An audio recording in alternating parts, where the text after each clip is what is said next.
What's going on, Spitfires? Welcome back to a brand new episode of the Spitfire Podcast. I'm your host, Lauren Lemunyon, the Spitfire Coach, coming to you with another episode to hopefully light a fire under you, get you inspired, motivated to do all the amazing things that you were meant to do in this world, in business, in your personal life, wherever you are, whatever you're doing. As a reminder, if you're not already subscribed, head on over to where you get your podcast from: Spotify, Google Play, Apple Podcasts, or you can go to our website, spitfirecoach.com. We have over 200 episodes in short form so that you can just have us in your ear, inspiring you, lighting you up. We have long form interviews in there as well. And today I am going to share the top searched for keyword term on my website. And I'm also going to tell you why I'm not surprised by it. I have been in business for 10 years. I have been in the working world for 20 years. It's so crazy. I have literally been in association management for 20 years. I am ending that this month, and we are going strong into Spitfire Coach this year and beyond because we're hitting 10 years and we are not slowing down. The world needs more Spitfires out there, some dragon slayers, and we are here for it. But back to the topic at hand. We are talking about the top. Like, I'm not even talking top by double. I'm talking 10, no, it might even be 20 to 1. I don't even see other terms because this comes up in some format. And I'm like, I need to talk about this on the podcast because this is clearly something that is missing in the world and is what people need to learn about. So I'm sure you're wondering, what is the topic? Well, the topic, the search keyword is, how do I lead leaders? So not how do I manage people, but how do I lead leaders? And I think that there is a massive gap that is out there in the literature. And maybe I should write a book about it. If we're going to start with a podcast, and I've got a blog coming out that supports this podcast as well. But there is a huge gap. In fact, I just had a conversation with someone about this, where they are going to become a first-time manager, but they're not just bringing on someone green, someone junior. They're bringing on someone who's going to be like a partner. And a lot of times what happens is we think that we have to be someone's friend to manage them. And then we get the slippery slope of, boundary violation, scope creep, little too many details shared. And then we get this informality that happens. And then people start missing deadlines. They start, slipping on the details and the mistakes that are made. And so before we know it, we're like, what happened? I thought that I was a good manager. And so this question actually came up today. And the question that this person asked me was, so do you see people when they first become managers becoming the manager they wish they had, or do they become the manager that they had that didn't treat them well? And my answer was yes.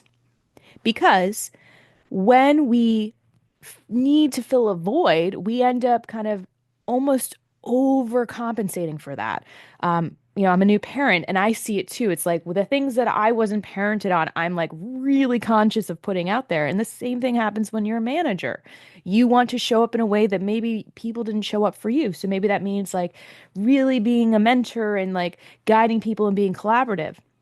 And then what happens is when we are under stress, when we're under pressure, maybe we haven't gotten enough sleep, maybe we're feeling like crunched from the top and expectations, all of those things that we were trained on, that we experienced. And this doesn't actually have to come just from a manager or a boss. This could have happened in school. This could have happened at home with a family member. This could have happened just in a random interaction.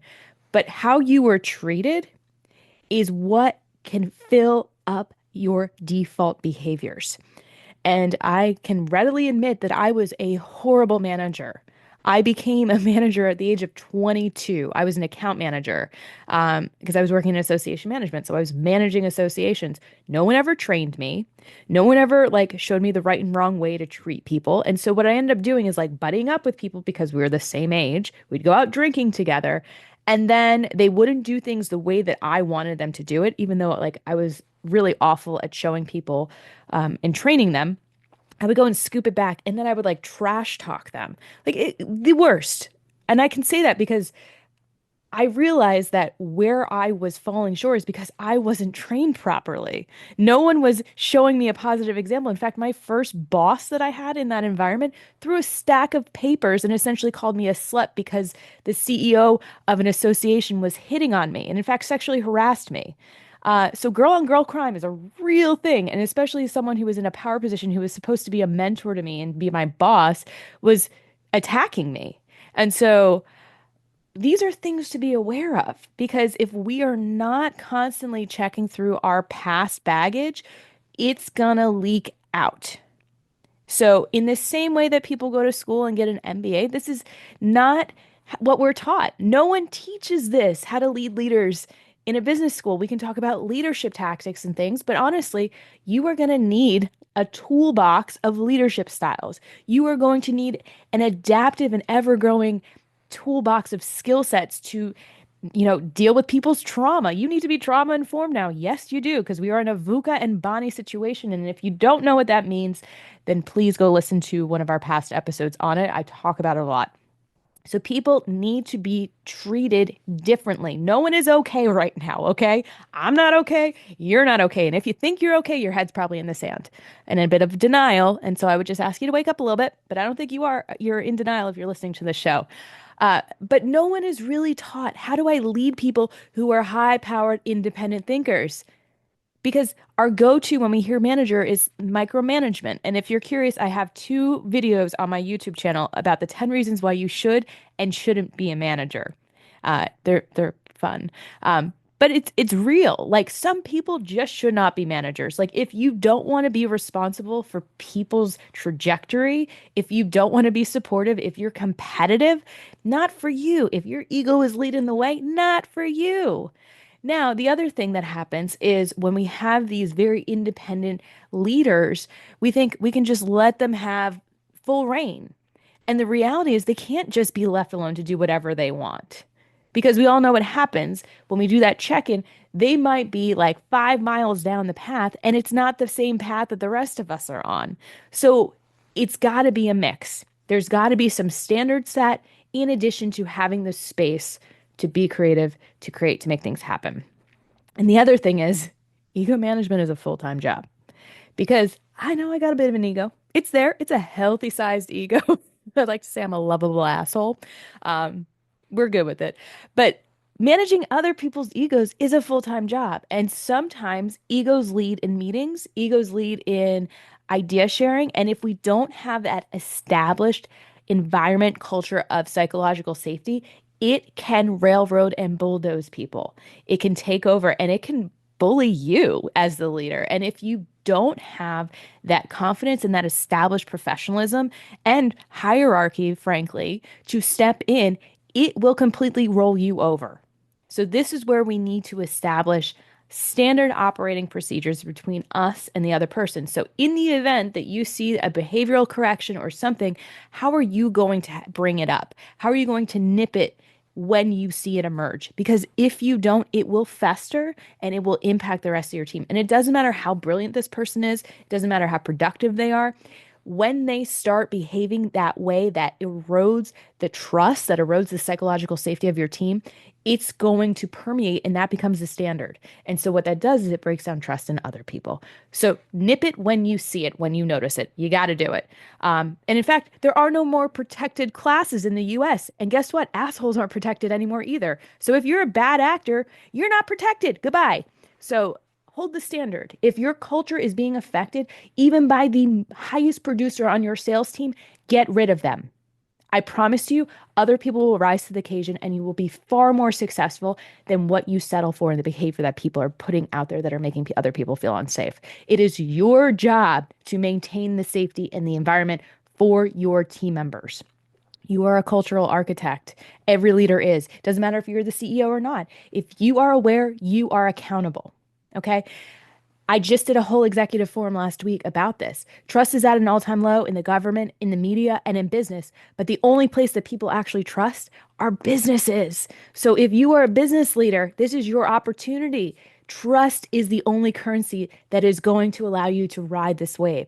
People are looking for consistency. They're looking for authenticity and integrity, people who own their word. So, this is where you're going to get loyal followers, the people working for you, the people buying in, your customers, your client base. So, do not be afraid. Rise above, build that trust because the future of your organization depends on it.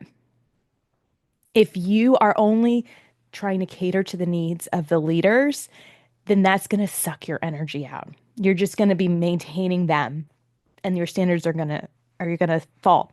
So it actually helps you to bring those leaders up by helping them build their social skill set too. So if someone is a leader in a project, if they're leading other people, they too are going to need support too.